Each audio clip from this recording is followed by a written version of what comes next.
Hello guys, আসসালামু আলাইকুম and welcome to ভূত আড্ডা। শুরু হয়ে গেল ভূত আড্ডার আরও একটি নতুন এপিসোড। আর বরাবরের মতোই আপনাদের সাথে আছি আমি, ইমরান এইচ খান।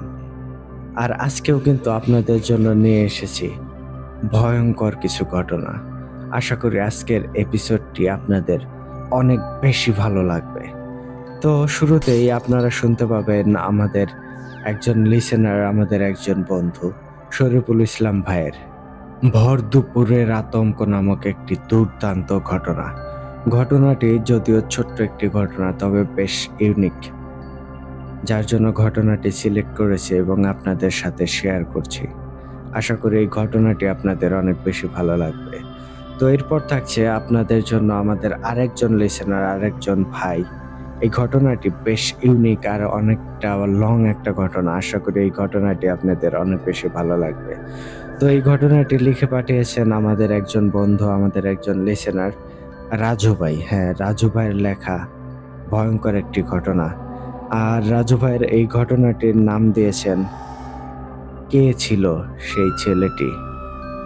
বেশ রহস্যময় আর বেশ দুর্দান্ত একটা ঘটনা। আশা করি এই ঘটনাটি আপনাদের অনেক বেশি ভালো লাগবে। তো মূল ঘটনায় যাওয়ার আগে আপনাদেরকে বলতে চাই, আপনারা যারা এখনো আমাদের এই চ্যানেলটিকে সাবস্ক্রাইব করেননি, অবশ্যই তাড়াতাড়ি সাবস্ক্রাইব করে ফেলুন এবং পাশে থাকা অল অপশনটি সিলেক্ট করে রাখুন, যাতে করে আমাদের পরবর্তী সকল আপডেট সবার আগে আপনার কাছে পৌঁছে যায়। আর আপনারা যদি আমাদেরকে ঘটনা পাঠাতে চান, সেক্ষেত্রে কিন্তু আপনাদের কাছে দুইটি বই আছে। প্রথমত আপনারা সরাসরি আমাদেরকে হোয়াটসঅ্যাপে নক দিতে পারেন, আর আমাদের হোয়াটসঅ্যাপ নাম্বার আমাদের ডেসক্রিপশন বক্সে এবং আমাদের কমেন্ট বক্সে প্রিন্ট আপ করা আছে। এছাড়াও আপনারা কিন্তু চাইলেই আমাদেরকে ইমেলের মাধ্যমেও ঘটনা পাঠাতে পারেন। আর আমাদের ইমেল অ্যাড্রেসটি হচ্ছে bhutadda.stories@gmail.com। আপনাদের জানাশোনার সেরা ভয়ঙ্কর ঘটনাগুলো আমাদেরকে লিখে কিংবা ভয়েস ক্লিপ আকারে পাঠিয়ে দিতে পারেন। তো আপনাদের ঘটনার অপেক্ষায় রইলাম। আর বেশি কথা বাড়াবো না, এখন সরাসরি চলে যাব আমাদের আজকের এপিসোডের প্রথম ঘটনায়। চলুন শুনে আসি শরীফুল ইসলাম ভাইয়ের ভর দুপুরের আতঙ্ক।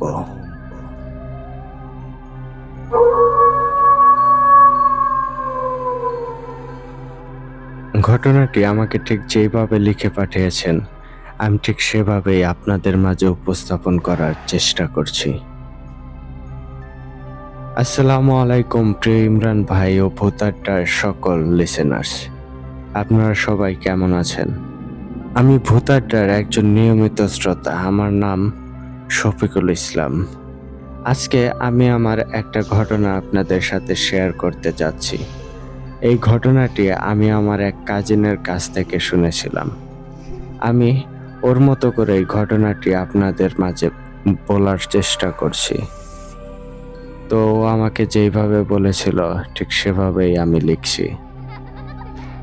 আমাদের গ্রামে একটি কবরস্থান ছিল, যেখানে মানুষ দিনের বেলায় যেতে ভয় পেত। কবরস্থানটির পাশে ছিল লোকের যাতায়াত করার মতো ছোট্ট গ্রামের রাস্তা।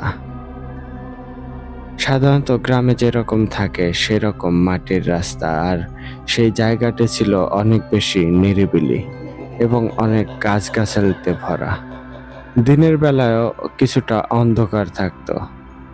এক গ্রাম থেকে অন্য গ্রামে যাওয়ার ওই একটি রাস্তা, তাই লোকজনকে বাধ্য হয়ে ওই কবরস্থানের পাশ দিয়ে চলাচল করতে হতো।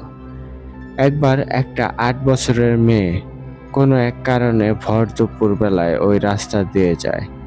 দুপুর গড়িয়ে সন্ধ্যা হয়ে যায়। মেয়েটি ফিরছে না দেখে তার মা খুঁজতে খুঁজতে তাকে কবরস্থানের একটা গাছের নিচে ঘাড় এবং হাত পা অস্বাভাবিকভাবে বাঁকা করে পড়ে থাকতে দেখে।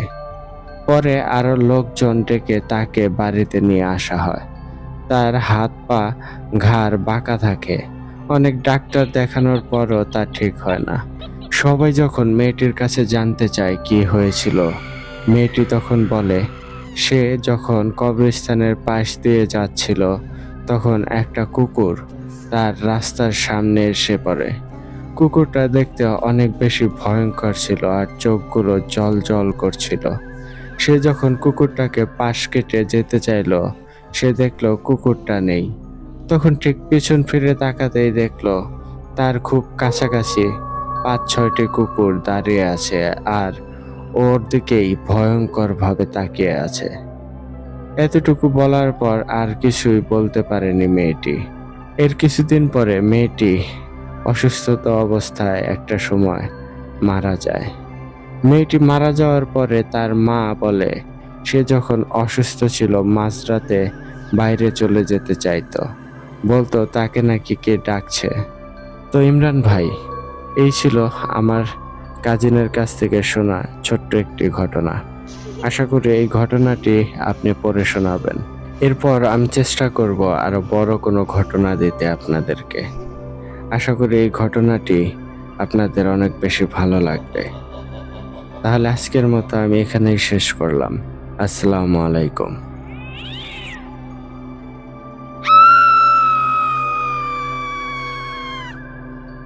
এই ধন্যবাদ শরীফুল ইসলাম ভাই এত সুন্দর একটা ঘটনা পাঠিয়ে দেওয়ার জন্য। সত্যি ভাই ঘটনাটা বেশ ভালো ছিল। আমার পার্সোনালি ভালো লাগার কারণে আমি আজকে আপনার এই ঘটনাটি সিলেক্ট করেছি এবং শেয়ার করেছি আমাদের শ্রোতা বন্ধুদের জন্য। তো আশা করি শরীফুল ভাই আপনি এর পরবর্তীতে আপনার আরো ঘটনা আমাদেরকে লিখে পাঠাবেন। যদিও এই ঘটনাটা বেশ ছোট ছিল, আশা করি এর পরবর্তীতে আপনার কাছ থেকে আরো লং ঘটনা পাবো ভাই। আপনার কাছে এরকম যদি আরো বড় এবং আরো ডার্ক এরকম স্টোরি থাকে তাহলে কিন্তু অবশ্যই আমাদেরকে লিখে পাঠাবেন ভাই। তো once again আপনাকে অসংখ্য ধন্যবাদ জানাই। তো আর কথা বাড়াবো না, এখন সরাসরি চলে যাব আমাদের আজকের এপিসোডের দ্বিতীয় ঘটনায়। চলুন শুনে আসি রাজু ভাইয়ের কে ছিল সেই ছেলেটি।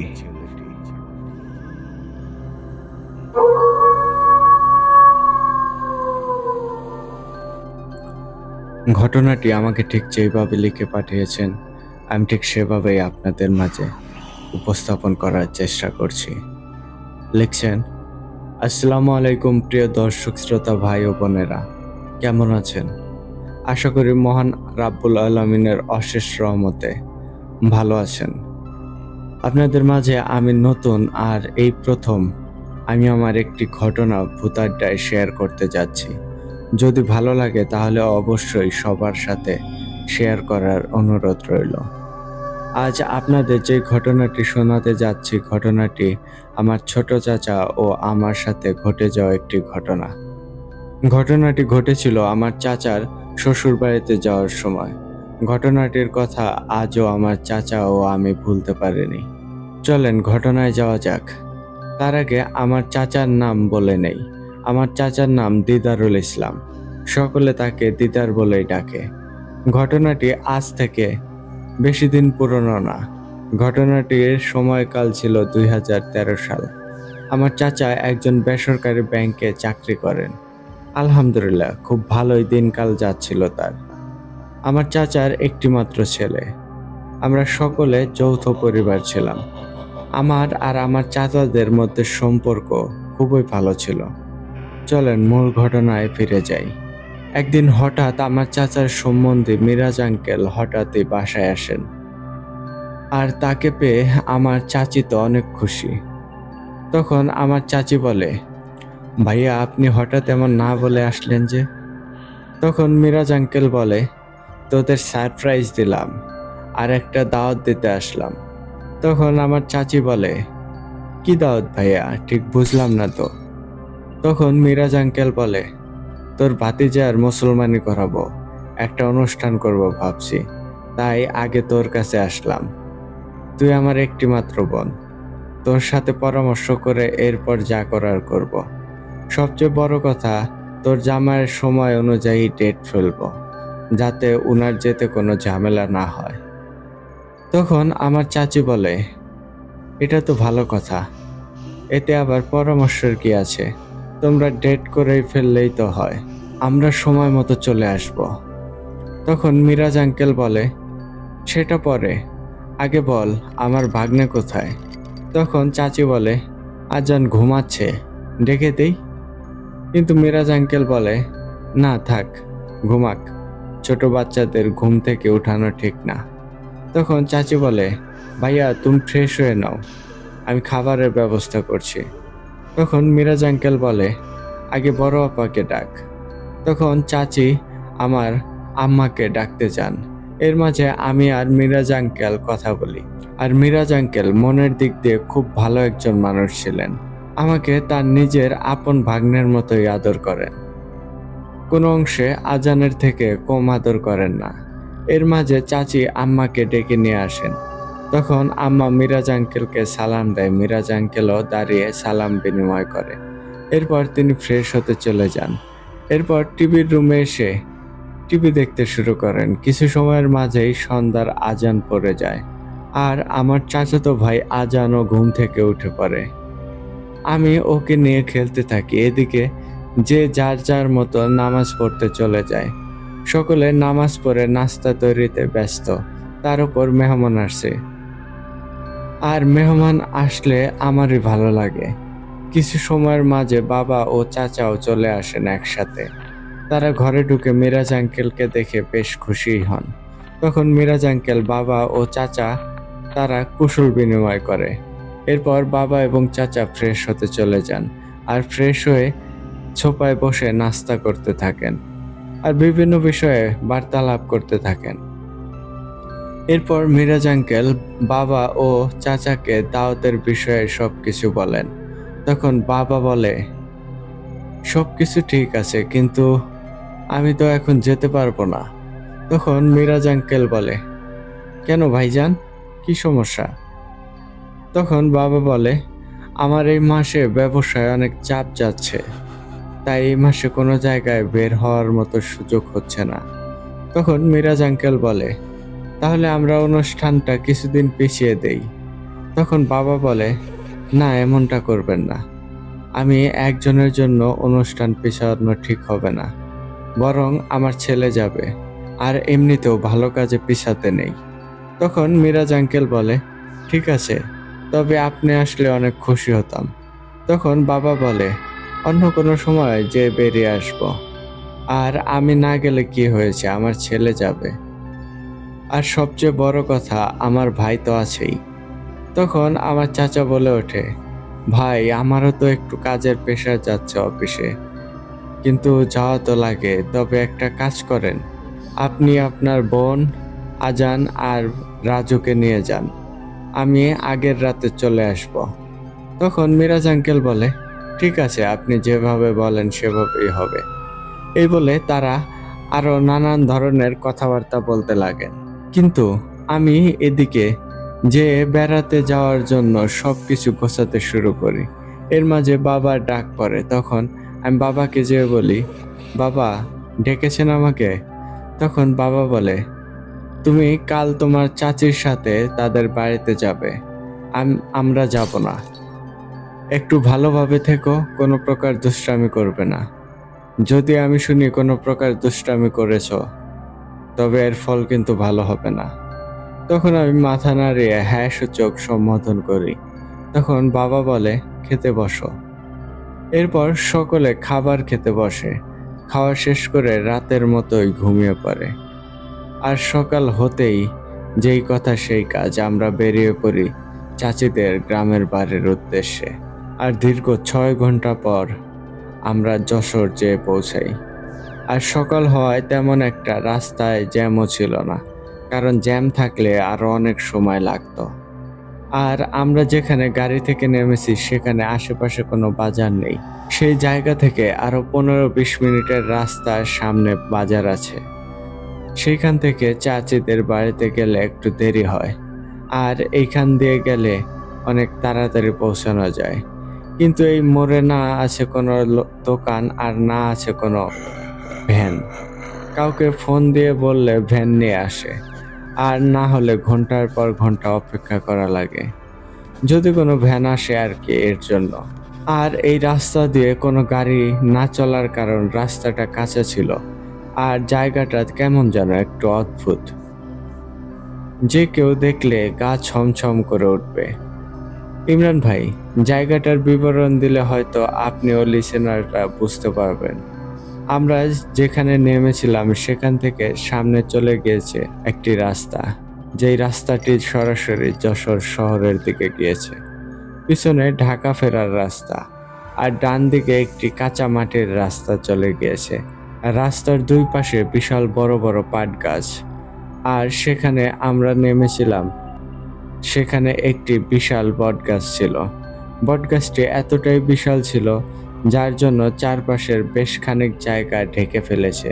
আর মিরাজ আঙ্কেল থেকে শোনা এই গাছের বয়স নাকি 200 বছরেরও বেশি। তখন আমি সেখানে দাঁড়িয়ে গাছটি দেখছিলাম, আর একটা সময় আমি গাছটি থেকে নজর ফেরাতে চাচ্ছিলাম, কিন্তু পারছিলাম না।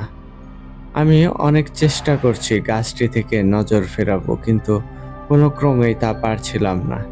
একটা সময় মিরাজ আঙ্কেল আমার ঘাড়ে হাত দিয়ে বলে, কি রাজু, এমন করে কি দেখছো? গাড়ি চলে এসেছে, চলো। এটা শুনে তখন আমি চোখ ফিরাতে পারি। তখন আমি বলি, আঙ্কেল, এই গাছটি আমাকে যেন হিপনোটাইজ করে ফেলছে। আমি অনেক সময় থেকে চোখ ফেরাতে চাচ্ছিলাম, কিন্তু পারছিলাম না। তখন মিরাজ আঙ্কেল বলে, আরে তেমন কিছু না, তুমি জার্নি করেছো তাই এমন লাগছে। এই বলে তিনি একটি দোয়া পরে ফু দিয়ে দেন আমাকে, এবং আরো দেখলাম চাচিও আজানকে দোয়া পরে ফু দেয়। তখনকার মতো আমি আর কিছুই ভাবি না। আর 20-25 মিনিটের মাঝে আমরা বাড়িতে এসে পৌঁছাই। বাড়ি পৌঁছে আগে কিছু খাওয়া দাওয়া করে এরপর চাচিদের বাড়ির পাশের কিছু ছেলে মেয়েদের সাথে পরিচয় করিয়ে দেয়। আমিও তাদের সাথে মিলেমিশে খেলাধুলা শুরু করি, কারণ গ্রামের এমন দৃশ্য সব সময় পাওয়া যায় না। আমি একটু বেশি আগ্রহী ছিলাম, আর এতটা মজা করা যায় না অন্য কোথাও। তাই সারাদিন গ্রামের সব বাচ্চাদের সাথে খেলাধুলা করতে থাকি, আর সন্ধ্যার পর আমাকে মিরাজ আঙ্কেল খেলা থেকে নিয়ে আসে আর বলে, কাল আবার যেও। তখন আমিও বাড়ি চলে আসি, আর চাচি আমাকে খেতে দিল। আমিও খুব মজা করে খাওয়া দাওয়া করলাম, আর আমি ঘুমিয়ে পড়ি। পরদিন সকালে উঠে নাস্তা করে বাড়ির চারপাশে ঘোরাঘুরি করছিলাম।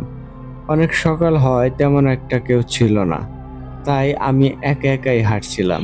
আর বৃষ্টির দিন থাকায় হঠাৎ চারপাশে কালো হয়ে আসে। একটু আধটু বৃষ্টি হয়, আবার থেমেও যায়। তখন আমি চাচিদের পুকুর পাড়ে বসি, আর সেখানে বসে পুকুরের পানি দেখছিলাম। আর ঘাটের উপর ছাউনি থাকায় বৃষ্টি হচ্ছিল, আর আমি ভিজছিলাম না। আর সেই সময়টা আমি বেশ উপভোগ করছিলাম। বৃষ্টির পানির ফোঁটাকে খাবার মনে করে পুকুরের বড় বড় মাছগুলো ভাসা দিয়ে উঠছিল, আর আমি সেখানে বসে তা নীরবে দেখছিলাম।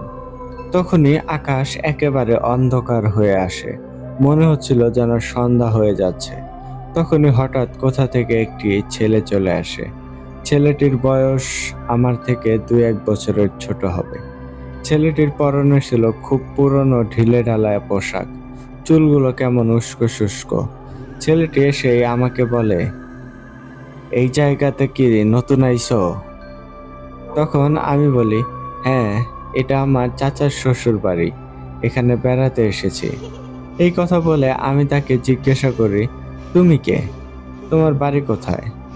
তোমাকে তো কাল দেখিনি। তখন ছেলেটি বলে, তুমি আমাকে চিনবে না। এই বলে সে এক রহস্যময় হাসি দেয়। এরপর আমি পিছন থেকে ভ্যান গাড়ির বেল বাজানোর আওয়াজ পাই। তখনই পিছনে তাকাই, আর দেখতে পাই ভ্যান গাড়িতে করে কিছু বড় অনুষ্ঠানের ডেস্কি ও প্যান্ডেলের কাপড় নিয়ে আসছে। তখনও ছেলেটি আমার পাশেই দাঁড়ানো।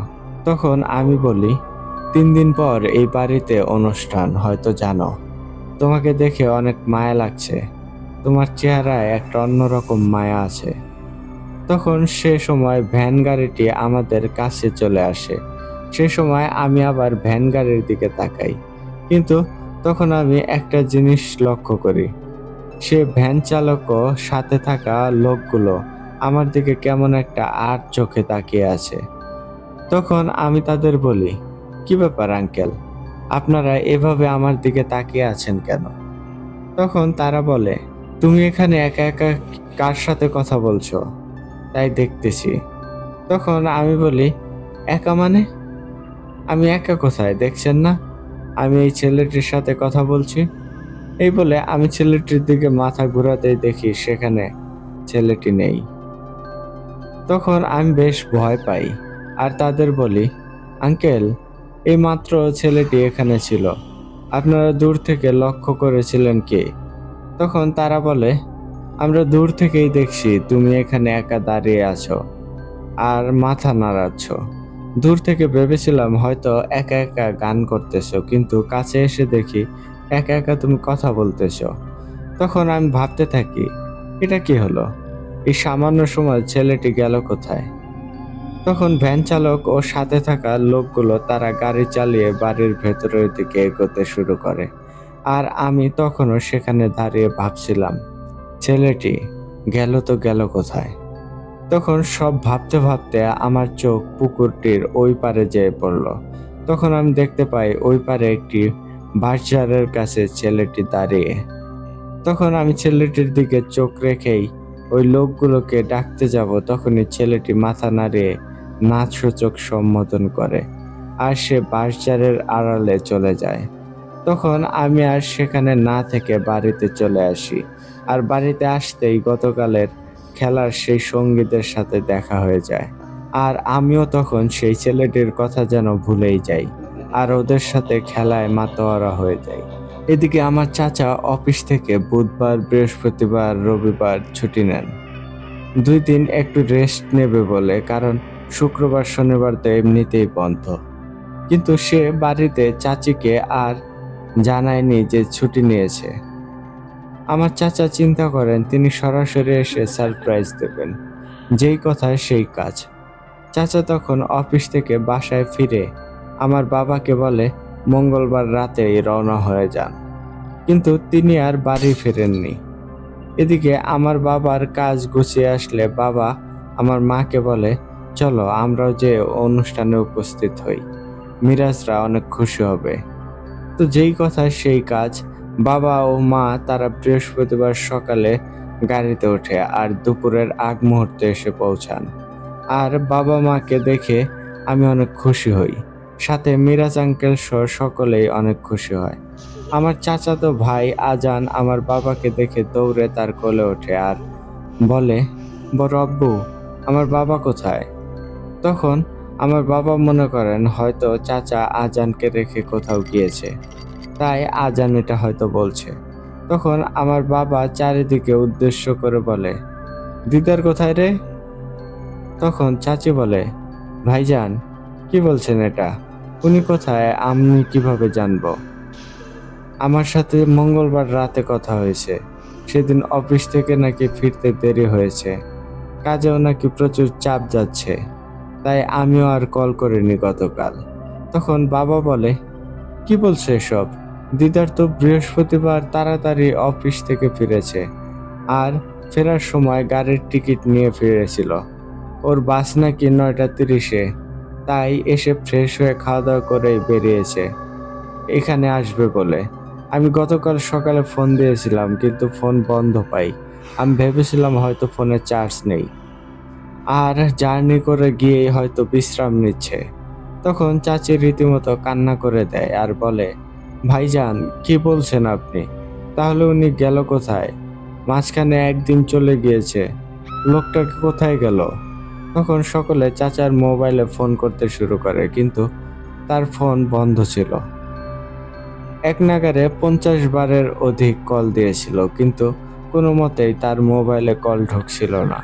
তখন মিরাজ আঙ্কেল উঠে আমার বাবাকে বলে, আচ্ছা ভাই, কোন গাড়ির টিকিট কেটেছিল আপনার মনে আছে কি? তখন বাবা আর আমার মা যে কোম্পানির গাড়িতে করে এসেছে সে কোম্পানির গাড়ির টিকিট বের করে দেয় আর বলে এই গাড়িতে করে এসেছে।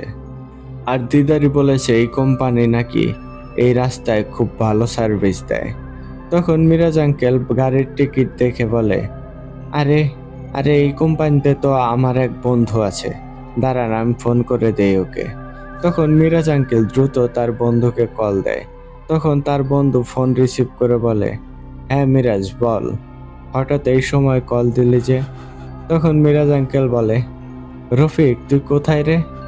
তখন তার বন্ধু রফিক বলে, এই তো আমি বাড়ি থেকে বের হচ্ছি। তখন মিরাজ আঙ্কেল বলে, একটু আমার বাড়িতে আয় তো, আর্জেন্ট দরকার। তখন রফিক আঙ্কেল বলে, কি খুব বেশি জরুরি? তখন মিরাজ আঙ্কেল বলে, হ্যাঁ খুব বেশি জরুরি। তখন রফিক আঙ্কেল বলে, আচ্ছা আসছি 5 মিনিট। এই বলে ফোন কেটে দেয়, আর ঠিক 5 মিনিট পরে রফিক আঙ্কেল এসে পৌঁছান। এদিকে আমার চাচি কান্না করে বাড়ি যেন মাথায় তুলে ফেলেছেন, আর সকলে চোখে মুখে কেমন একটা আতঙ্কের ছাপ। কারণ চাচার কি হয়েছে কেউ জানে না। একজন বলে গাড়ি দুর্ঘটনা হলো না তো, আরেকজন বলে কোনো ডাকাত ধরলো নাকি। এরকম নানানজন নানান রকমের কথা বলতে থাকে। এসব শুনে চাচি আরো জোরে জোরে চিৎকার করে কান্না করতে থাকে। এসব দেখে আজানও কান্না করতে শুরু করে। তখন আমি আজানকে নিয়ে বাইরে চলে আসি, আর এসে পুকুর পাড়ে ওকে মাছ দেখানোর চেষ্টা করি যাতে ও কান্না থামায়। কিন্তু আজানের কোনো ক্রমেই কান্না থামছিল না। এদিকে রফিক আঙ্কেল বাড়িতে এসে এরকম অবস্থা দেখে মিরাজ আঙ্কেলকে বলে, কিরে বন্ধু কি হয়েছে, ছোট বোন এমন কান্না করছে কেন? তখন মিরাজ আঙ্কেল বলে, দোস্ত মঙ্গলবার রাতে বোন জামাই তোদের কোম্পানির গাড়িতে করে ঢাকা থেকে আসার জন্য রওনা হয়েছিল, কিন্তু বাড়িতে আসেনি। একটু খোঁজ নিয়ে দেখবি তোদের কোনো গাড়ি অ্যাক্সিডেন্ট করেছে কিনা। তখন রফিক আঙ্কেল বলে, না রে, আমাদের কোনো গাড়ি অ্যাক্সিডেন্ট করেনি তো। তখন মিরাজ আঙ্কেল বলে, একটু খোঁজ নিয়ে দেখ। তখন রফিক আঙ্কেল বলে, দেখ আমাদের কোনো গাড়ি অ্যাক্সিডেন্ট করলে সঙ্গে সঙ্গে আমাদের কাছে খবর আসে, আমরা সেখানে লোক পাঠাই, কাছাকাছি হলে আমরা সেখানে যাই, এমন কিছুই হয়নি। তখন মিরাজ আঙ্কেল বলে, আচ্ছা খোঁজ নিয়ে দেখ তো দিদার নামের কেউ মঙ্গলবার রাত 9:30 গাড়িতে উঠেছিল কিনা। তখন রফিক আঙ্কেল ঢাকার কাউন্টারে ফোন করে মঙ্গলবার রাতে ঢাকা থেকে ছেড়ে আসা গাড়ির নাম্বার ও সুপারভাইজারের কালেক্ট নাম্বার আর তাকে ফোন করে। তখন সে সুপারভাইজার ফোন রিসিভ করে রফিক আঙ্কেলকে সালাম দেয় আর বলে, কেমন আছেন রফিক স্যার, কি মনে করে আমাকে কল দিলেন? তখন রফিক আঙ্কেল বলে, ভাই আপনি মঙ্গলবার ঢাকা থেকে 9:30 গাড়ি নিয়ে এসেছিলেন। তখন সেই সুপারভাইজার বলে, জি স্যার, কোনো সমস্যা হয়েছে? তখন রফিক আঙ্কেল বলে, একটু সমস্যা আছে। আচ্ছা আপনার গাড়িতে দিদার নামের কোনো প্যাসেঞ্জার উঠেছিল কি? তখন সুপারভাইজার বলে, স্যার আমাকে একটু সময় দিন, আমি টিকিটের কপি চেক করে জানাচ্ছি। কারণ অনেক মানুষই তো ওঠে, নাম স্মরণ রাখাটা একটু কষ্টকর। তখন রফিক আঙ্কেল বলে, ঠিক আছে, একটু চেক করে আমাকে জানান, আমি লাইনে আছি। তখন সে সুপারভাইজার কিছু সময় পর বলে ওঠে, জি স্যার, দিদার নামের একজন প্যাসেঞ্জার ছিল B4 সিটের। তখন রফিক আঙ্কেল বলে, সে নেমেছিল কোথায়, একটু এটা বলতে পারবেন? তখন সুপারভাইজার বলে, অবশ্যই স্যার, কেন বলতে পারবো না, দাঁড়ান আমি টিকিট চেক করে বলছি। তখন সে টিকিট চেক করে বলে, সে বটতলায় নেমেছিল স্যার, আর লোকটি হোটেল থেকে অনেক মিষ্টিও কিনেছিল। আমি তার মিষ্টির প্যাকেট ধরে গাড়ি থেকে নামিয়ে দিয়েছিলাম, কারণ তার এতগুলো প্যাকেট নিয়ে নামতে সমস্যা হচ্ছিল। তখন রফিক আঙ্কেল বলে, আচ্ছা ঠিক আছে, আপনাকে অনেক ধন্যবাদ। এই বলে তিনি ফোন কেটে দেন। তখন সকলে নিশ্চিত হয় কোনো অ্যাক্সিডেন্ট হয়নি, কিন্তু তাহলে গেল তো গেল কোথায়? তখন কয়েকজন বলে কিডন্যাপ হয়েছে, আবার কয়েকজন বলে কোনো অতিপ্রাকৃত কিছু ঘটেছে হয়তো। তখন রফিক আঙ্কেল বলে, দেখ বন্ধু, যেখানে বোন জামাই নেমেছে সেখানে দিনের বেলায়ও কেউ একা একা যাওয়ার সাহস পায় না, আর রাতে সেখান দিয়ে তাকে কিডন্যাপ করবে এটা হতেই পারে না। তখন আমার বাবা বলে, তাহলে হয়েছেটা কি? তখন রফিক আঙ্কেল বলে, ভাইজান, ওই জায়গায় হরহামেশা নানান ধরনের সমস্যা হয়, ওখানে মানুষ নানানভাবে জিনেদের দ্বারা ক্ষতিগ্রস্ত হয়, অনেককে সেখানে শয়তান জিনেরা মেরে গাছে ঝুলিয়েও রেখেছে, এমনও দৃশ্য আছে। তখন বাবা বলে, আজে বাজে কথা বলবেন না তো, আমি এসব জিন ভূতে বিশ্বাসী না। মিরাজ ভাই চলেন, থানায় যেয়ে দ্রুত জিডি করতে হবে। এদিকে আমি আজানকে কোনোভাবেই কান্না থামাতে পারছিলাম না। তখন সেই পুকুর পাড়ে ওই উস্কো খুস্কো চুলওয়ালা ছেলেটা চলে আসে। তখন আমি তাকে দেখে বলি, তুমি সেদিন মুহূর্তের মধ্যেই ওই পারে গেলে কিভাবে? আর এদিকে সে ছেলেটি আসতেই আজান তাকে দেখে কান্না থামিয়ে তার দিকে চেয়ে রইল। তখন সে ছেলেটি বলে, এখন ওই সব বলার সময় নেই। তোমার চাচার জীবন অনেক ঝুঁকিতে আছে, তাকে বাঁচাতে হলে তোমার একটি কাজ করতে হবে। তখন আমি বলি, তুমি আমার চাচাকে চেনো? সে কোথায়? আর তার জীবন কিসের ঝুঁকিতে রয়েছে? তখন ছেলেটি আজানের পাশে এসে বসে আর আজানের কপালে একটু চুমু দেয় আর বলে, মাশাল্লাহ, তোমার ভাইটা দেখতে অনেক মিষ্টি। আচ্ছা, বাকি কথা পরে, কাজের কথা বলে আগে। তুমি পারবে তোমার চাচার জীবন বাঁচাতে। তুমি মন দিয়ে আমার কথাগুলো শোনো। তখন আমি ছেলেটির কথা ভালো করে কান খাড়া করে শুনতে শুরু করি। সাথে লক্ষ্য করি আজান অপলক দৃষ্টিতে সেই ছেলেটির দিকেই তাকিয়ে আছে। তখন ছেলেটি বলতে শুরু করে, তুমি ঘরে যেয়ে মিরাজ সাহেবকে ডাকবে। তাকে সাইডে নিয়ে বলবে, আপনাদের এখানে সুলেমান কবিরাজের বাড়ি কোথায়? আমাকে সেখানে নিয়ে চলেন। তখন তোমাকে কিছু জিজ্ঞেস করলে বলবা, সব পরে বলবো। আর সেখানে যেয়ে তুমি সুলেমান কবিরাজকে বলবে সে যাতে শুধুমাত্র তার সাথে 3 জন হাফেজ নিয়ে বটতলায় যায়। সাথে তুমি তোমার বাবা আর মিরাজ সাহেবকে নিয়ে যাবে। আর সুলেমান কবিরাজকে বলবে সেখানে যে খুব সুন্দর করে গাছটির সামনে যে 3 জন হাফেজ ও সুলেমান নিজে যাতে আজান দেয়। আর এরপর সূরা ইয়াসিন পড়তে শুরু করে। এসব কিছু করবে গাছটির সামনের দিকে দাঁড়িয়ে, ভুলেও যাতে গাছের পেছনে কেউ না যায়। আর এসব কিছু আসরের নামাজের আগেই করতে হবে। সময় খুবই কম তোমার হাতে, তাড়াতাড়ি যাও। তখন আমি কোনো কথা না বলে আজানকে নিয়ে বাড়ির দিকে দৌড় দেই। তখন আজান কোলে থেকে পেছনের দিকে দেখতে থাকে আর বলে, ভাই ভাই নাই। ছোট মানুষ হয়, ও কিছু বুঝিয়ে বলতে পারে না। তখন আমি দাঁড়িয়ে বলি, কি ভাইয়া, কি নাই? তখন ও হাত দিয়ে পুকুর পাড়ে যেখানে আমরা দাঁড়িয়েছিলাম সেদিকে দেখিয়ে বলে, নাই। তখন আমি ঘুরে সেদিকে তাকিয়ে দেখি সেখানে সেই ছেলেটি নেই। তখন আমি বলি, আজান কই গেছে? ওই ভাইয়াটা কোন দিকে গিয়েছে দেখেছ? তখন আজান কোন দিক দেখাতে পারে না, খালি বলে, নাই নাই। তখন আমি আরো সব না ভেবে তাড়াতাড়ি বাড়িতে যাই আর আজানকে চাচির কাছে দিয়ে আমি মিরাজ আঙ্কেলকে সাইডে নিয়ে আসি। আর তখনও চাচি কান্না করছিল। তার কান্নায় বাড়ির সকলে এক জায়গায় জমাট হয়ে গিয়েছিল। তখন আমি ওইদিকে ভ্রুক্ষেপ না করে মিরাজ আঙ্কেলকে বলি, আঙ্কেল, আপনাদের এখানে সুলেমান কবিরাজের বাড়ি কোথায়? তখন তিনি বলে, কেন, কি হয়েছে রাজু? তুমি এই নাম শুনলে কোথা থেকে?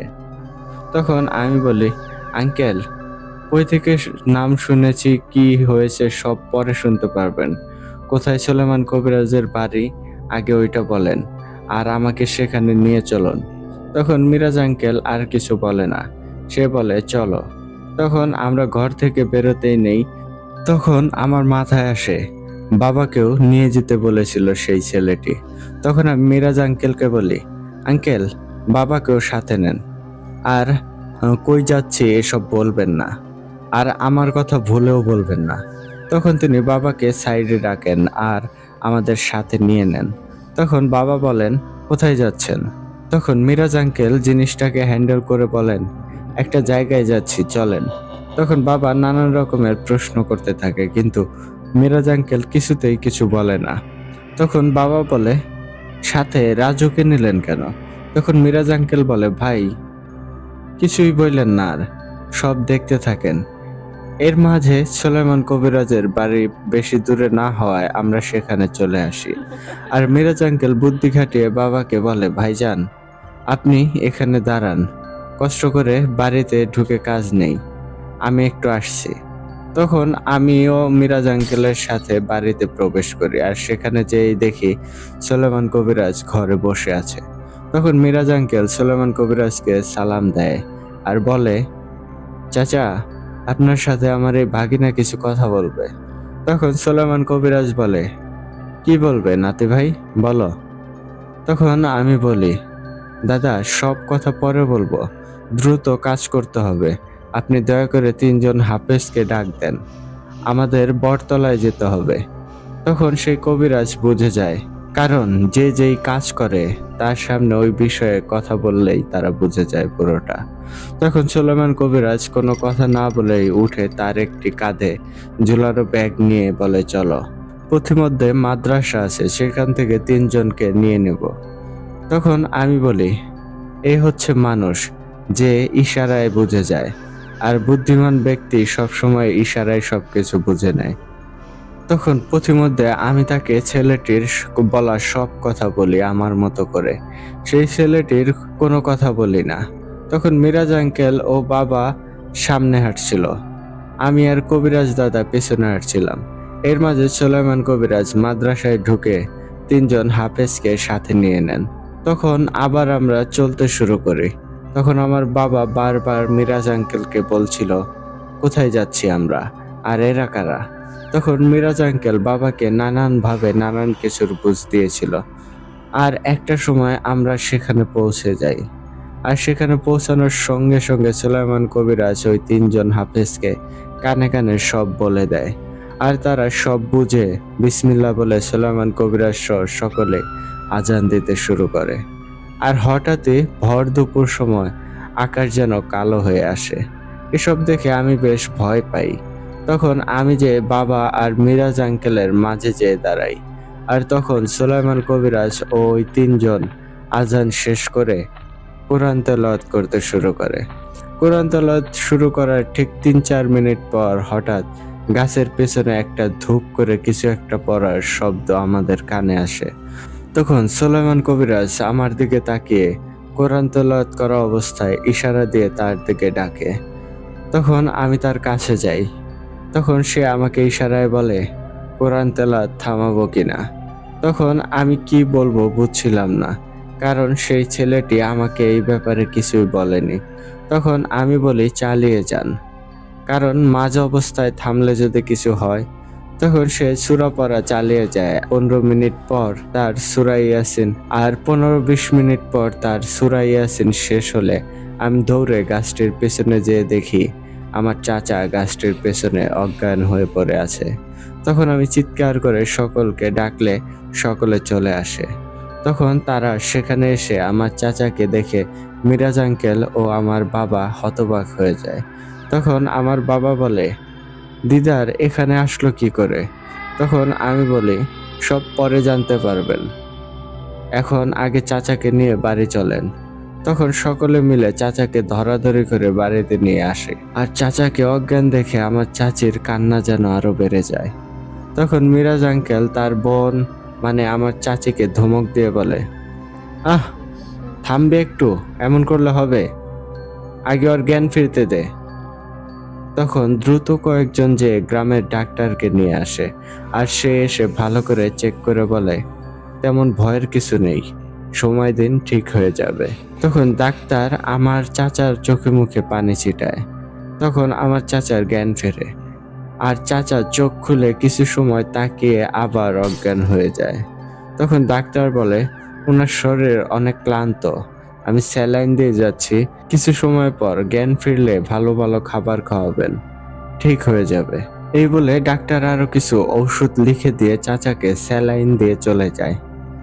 এদিকে সকলে অপেক্ষা করতে থাকে কখন চাচার জ্ঞান ফিরবে। তখন হঠাৎ বাবা বলে, আচ্ছা, দিদার ওখানে ছিল, এসব জানলো কি করে, আর জানলই বা কে? তখন আমি সকলকে ওই ছেলের ব্যাপারে সব খুলে বলি। তখন আমার কথা শুনে সকলে অবাক হয়ে যায়, আর আমার বাবা বিশ্বাস করতে চায় না।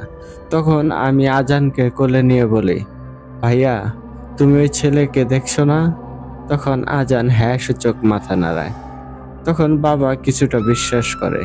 সেই সময় সুলেমান কবিরাজ চোখ বন্ধ করে কিছু দোয়া পড়ে বিড়বিড় করে, আর বেশ কিছু সময় পর চোখ খুলে বলে, এবার সব বুঝতে পেরেছি। সকলে মন দিয়ে শুনুন। যে ছেলেটিকে রাজু দেখেছে ওইটা কোনো সাধারণ মানুষ ছিল না। ওই ছেলেটি ছিল একটি জিন গোত্রের সর্দারের ছেলে।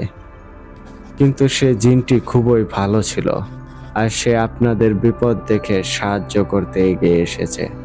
আর বাবাকে উদ্দেশ্য করে বলে, আপনার ভাইকে ওখানে একটা শয়তান কবির জিন ধরেছিল। সে ওই রাতে গাড়ি থেকে নামার পর তার প্রকৃতির চাপ দেয়। তখন সে যে ওই বটগাছের সামনে বসে প্রকৃতির ডাকে সাড়া দেয়, আর এতেই সেই জিনগুলো বেশ ক্ষিপ্ত হয়। আর তার কাছে অনেক মিষ্টি ছিল। তার ওই মিষ্টিগুলো দেখে জিনগুলোর বেশ লোভ ধরেছিল। তখন তারা আপনার ভাইয়ের ভুল ক্ষমা করে তাকে ছেড়ে দেবে এটা প্ল্যান করেছিল। তারা চেয়েছিল তারা মানুষের রূপ নিয়ে তার কাছে যাবে আর মিষ্টিগুলো চেয়ে নেবে, আর দিয়ে দিলে তারা ওকে ছেড়ে দেবে। কিন্তু কথা মতো তারা একটি মানুষের রূপ নিয়ে আপনার ভাইয়ের সামনে যায়। তখন আপনার ভাই সেখানে দাঁড়িয়ে অপেক্ষা করছিল কোনো গাড়ি আসে কিনা। তখন সেই জিনগুলো মানুষের আকৃতিতে যেয়ে তার কাছে মিষ্টি চায়। তখন আপনার ভাই সাপ মানা করে দেয়, আর একে একে তারা বেশ কয়েকবার যায়। তখন আপনার ভাই তাদেরকে যা তা বলে গালাগাল করে, আর এক পর্যায়ে তাদের অপমান করে বলে, শালার এ তো দেখছি ভিক্ষুক দিয়ে গ্রাম ভরা, কই থেকে এই রাত্রে এত ভিক্ষুক আসে। তখন সেই জিনগুলো ক্ষুব্ধ হয়ে আপনার ভাইকে বন্দি করে তাদের রাজ্যে নিয়ে যায়। তখন সকলে সব শুনে বেশ ভয় পায়। তখন আমার চাচি বলে ওঠে, সুলাইমান চাচা, আমার জামাইয়ের আর কোনো সমস্যা হবে না তো? তখন সুলাইমান কবিরাজ একটি তাবিজ দিয়ে বলে, এটি ওর ডান হাতে পরিয়ে দিবেন, আর এই তাবিজ 41 দিন পূরণ হওয়ার আগে কোনো ক্রমেই খোলা যাবে না, তাহলে ওর বিপদ হতে পারে।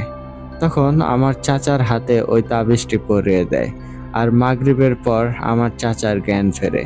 তখন সকলে আমার চাচাকে সেই রাতের নানান ধরনের কথা জিজ্ঞেস করে, কিন্তু আমার চাচা সেই রাতের কোনো কথাই মনে করতে পারে না, কিন্তু আগের সব কথা তার মনে ছিল। এরপর আমরা অনুষ্ঠান শেষে সেখান থেকে চলে আসি, আর ঢাকায় আসার পর আমি স্বপ্নে সেই ছেলেটিকে দেখতে পাই। ছেলেটি আমাকে স্বপ্নে বলে, তোমাকে আমার অনেক ভালো লেগেছে, তুমি আমার বন্ধু হবে। তখন আমি স্বপ্নে তাকে হ্যাঁ বলি। তখন সে ছেলেটি আমাকে বলে, সময় করে এসো আবার, তোমাকে ওই গ্রামে অনেক কিছু দেখাবো। তো ইমরান ভাই, এই ছিল আমার ঘটনা। ঘটনাটি প্রচারের উপযোগ্য হলে সকলের মাঝে শেয়ার করবেন। আপনাদের নিয়মিত শ্রোতা আমি রাজু বলছিলাম। এটি শতভাগ সত্য একটি ঘটনা। আজকে ঘটনাটি প্রচার করলে অনেক খুশি হব। আমার কাছে আরো বেশ কয়েকটি ঘটনা রয়েছে যা সামনে লিখে পাঠাবো। সকলে আমার জন্য দোয়া করবেন। সকলে ভালো থাকবেন। আসসালামু আলাইকুম। ভোতারটা দীর্ঘজীবী হোক। আমার কাছে আরো বেশ কয়েকটি ঘটনা রয়েছে যা সামনে লিখে পাঠাবো। সকলে আমার জন্য দোয়া করবেন। সকলে ভালো থাকবেন। আসসালামু আলাইকুম। ভোতারটা দীর্ঘজীবী হোক।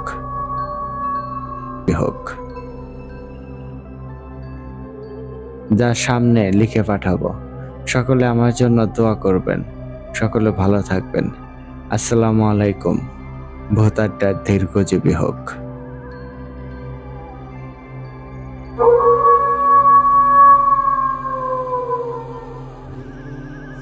এই রাজু ভাই, ধন্যবাদ ভাই, এত সুন্দর এত ইউনিক একটা ঘটনা আমাদেরকে পাঠিয়ে দেওয়ার জন্য। সত্যি ভাই, ঘটনাটার মধ্যে বেশ একটা রহস্য, মানে কেমন হয় যে আমরা অনেক সময় গোয়েন্দা গল্প পড়লে যেরকম একটা ফিল কাজ করে না, এখানে অনেকটা সেরকম ফিল ছিল। একই সাথে মানে ভৌতিক ভয়াবহতার একটা ছোঁয়া ছিল, আবার একই সাথে মানে ডিটেকটিভ একটা ভাব ছিল। সব মিলে ভাই অনেক সুন্দর একটা স্টোরি ছিল। ধন্যবাদ ভাই, এত সুন্দর একটা ঘটনা আমাদেরকে পাঠানোর জন্য। এত সুন্দর একটা ঘটনা এত কষ্ট করে আপনি লিখে পাঠিয়েছেন। সত্যি ভাই, অনেক গোছালোভাবে আপনার লেখাটা ছিল। পড়তে আমার একদমই কোনো অসুবিধা হচ্ছিল না। খুব ভালোভাবে পড়তে পারছিলাম আপনার এই ঘটনাটি। ধন্যবাদ ভাই। রাজু ভাই, এরপরে কিন্তু আপনার আরো ঘটনা চাই। আপনি কিন্তু আপনার পরবর্তী ঘটনাটি খুব তাড়াতাড়ি আমাদেরকে পাঠিয়ে দিন। আর লিসেনার্সগণ, আপনাদের কাছে কেমন লাগলো আজকের রাজু ভাইয়ের এই ঘটনাটি? অবশ্যই কিন্তু কমেন্ট করে জানাবেন। আপনাদের এক একটা কমেন্ট আমাদের লেখক ভাইদের অনেক বেশি উৎসাহিত করে নতুন ঘটনা লেখার জন্য। তাই বলবো, আপনাদের ভালো মন্দ সব মতামত আমাদের সাথে শেয়ার করবেন। আর বন্ধুগণ, আপনারা যারা এখনো আমাদের চ্যানেলটিকে সাবস্ক্রাইব করেননি, তারা কিন্তু অবশ্যই সাবস্ক্রাইব করে ফেলবেন এবং পাশে থাকা অল অপশনটি সিলেক্ট করে রাখবেন। আর আমাদের ঘটনাগুলো যদি ভালো লাগে তাহলে কিন্তু অবশ্যই ঘটনাগুলো শেয়ার করবেন আপনার বন্ধু-বান্ধব, পরিবার বা প্রিয়জনদের সাথে, যেন তারাও শুনতে পায় আমাদের এই ঘটনাগুলো। আর এভাবেই যেন আমরা একটা সময় আমাদের এই ভূত আড্ডা পরিবারকে আরো বড় করতে পারি। সবার মাঝে যেন ছড়িয়ে দিতে পারি আমাদের এই ভূত আড্ডা পরিবারকে। তো বন্ধুগণ, আপনারাও যদি আমাদেরকে ঘটনা পাঠাতে চান, সেই ক্ষেত্রে কিন্তু আপনাদের কাছে ২ টি ওয়ে আছে। প্রথমত, আপনারা সরাসরি আমাদেরকে হোয়াটসঅ্যাপে নক দিতে পারেন। আর আমাদের হোয়াটসঅ্যাপ নাম্বার আমাদের ডেসক্রিপশন বক্সে অথবা কমেন্ট বক্সে পিন্ট আপ করা আছে। এছাড়াও আপনারা চাইলেই কিন্তু আমাদেরকে সরাসরি ইমেইলের মাধ্যমেও ঘটনা পাঠাতে পারেন। আর আমাদের ইমেইল অ্যাড্রেসটি হচ্ছে bhutadda.stories@gmail.com। আপনাদের জানা শোনা ভয়ের সেরা ঘটনাটি আমাদেরকে লিখে কিংবা ভয়েস ক্লিপ আকারে পাঠিয়ে দিতে পারেন। তো এই ছিল আজকের আয়োজন। আশা করি আপনাদের অনেক বেশি ভালো লেগেছে।